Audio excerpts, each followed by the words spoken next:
Law of one chapter 12 सवाल 12.2 में don पूछता है कि पिछले सेशन में आप बता रहे थे कि ओरायन के क्रूसेडर्स मतलब उनके सैनिक यहाँ पर रथ पे आते हैं। क्या आप रथ के मायने हमें समझाएंगे? तो रा कहता है हमने रथ शब्द इसलिए इस्तेमाल किया क्योंकि आप लोग अपने युद्ध में उस तरह के किसी भी युद्ध में जब आप जाते हो तो जो आप वाहन से जाते हो उसको आप लोग रथ कहते हो, इसलिए हमने रथ बोला। ओरायन के जो क्राफ्ट होते हैं वो मतलब पहले तो ऐसा होता है कि एक लंबे तरह के होते हैं ओवल शेप के और ऐसे लंबे से, और वो काले होते हैं। काले मतलब बहुत गहरा ग्रे कलर, सिल्वर कलर पर डार्क कलर का, डार्क सिल्वर, और वो ऐसे लगते हैं जैसे किसी धातु के बने हो, मेटालिक मतलब के एक मेटालिक होता है। मेटालिक मतलब जिसमें ऐसे चमकीलापन थोड़ा सा होता है। अगर उसे आप रोशनी में देखेंगे तो वो चमकीला लगेगा। वो गहरा ग्रे कलर का, सिल्वरिश ग्रे कलर का होता है। और अगर रोशनी नहीं होगी तो मतलब रोशनी में वो grey, silverish grey, dark grey लगेगा।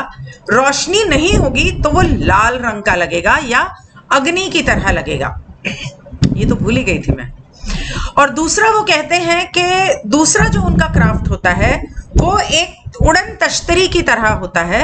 12 फीट का, मतलब छोटा होता है तो तकरीबन 12 फीट का होता है डायमीटर में, और एक डब्बे की तरह दिखता है, बॉक्स लाइक शेप होती है।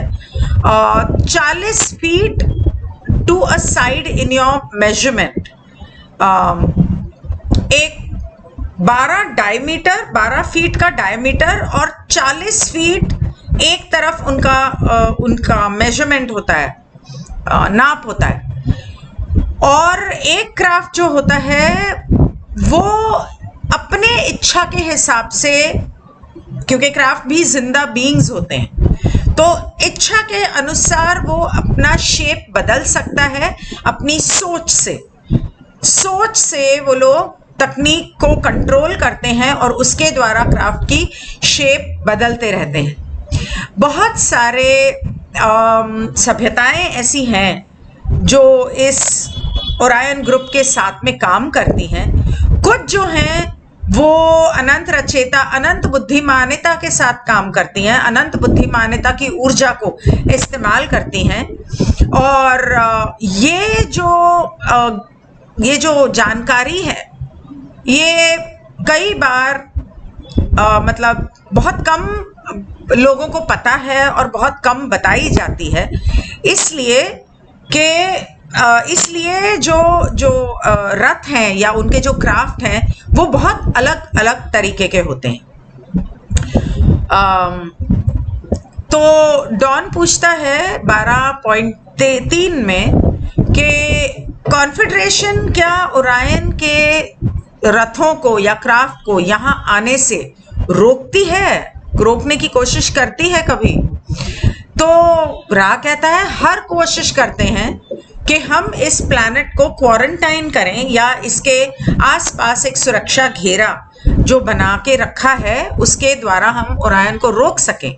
लेकिन जो गार्डियंस हैं, जो रक्षक हैं, एक तरह से धरती के आसपास जो रक्षक हैं, वो much like any other petrol, तो वो हर क्राफ्ट, आने वाले क्राफ्ट को वो चेक नहीं करते या रोकते नहीं। और वो कहते हैं कि कई बार अगर वो स्लिप कर गए, जैसे कोई थोड़ा सा दरवाजा खुला रह गया किसी वजह से और वो स्लिप कर गए, खिड़की खुली रह गई, कोई स्लिप कर गए, तो कुछ नहीं कर सकते क्योंकि यहाँ के ओरायन के चमचे भी तो उनको बुलाते होंगे।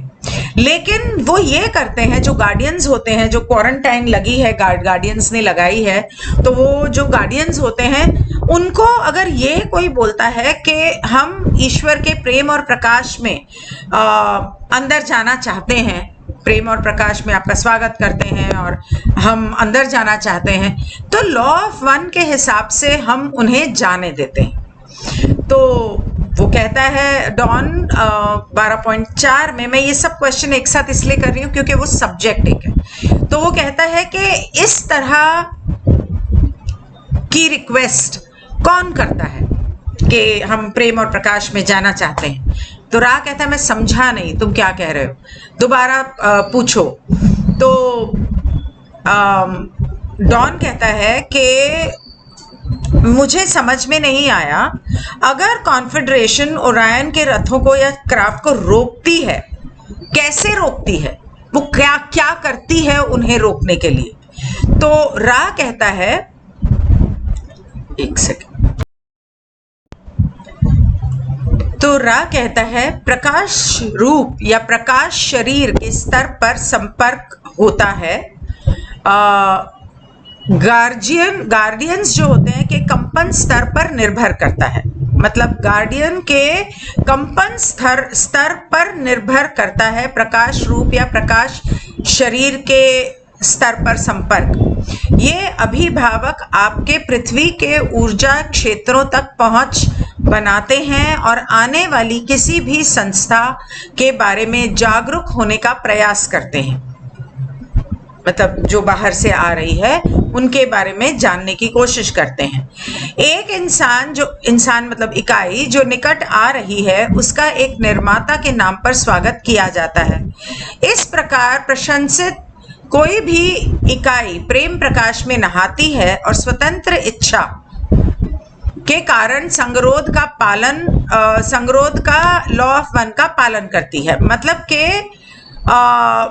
को जो इंसान आ रहा है उसको मतलब गार्डियंस बोलते हैं कि हम आपका ईश्वर के प्रेम और प्रकाश में स्वागत करते हैं। अगर वो सामने वाले जब प्रेम और प्रकाश में स्वागत करते हैं बोलते हैं, अगर ओरायन का होगा तो प्रेम और प्रकाश की वजह से वो एक तरह से यूं कहूं कि जल जाएगा या भाग जाएगा, क्योंकि उनको प्रेम और प्रकाश जो है वो बर्दाश्त नहीं है। और अगर कोई अच्छा या दूसरों की सेवा के पथ पर चलने वाला होगा तो वो प्रेम और प्रकाश को अपना कर वो अंदर आ जाएगा। तो इसे मैं यहाँ रोकती हूँ, बाकी मैं कोशिश करती हूँ शॉर्ट्स बनाने की। बाय।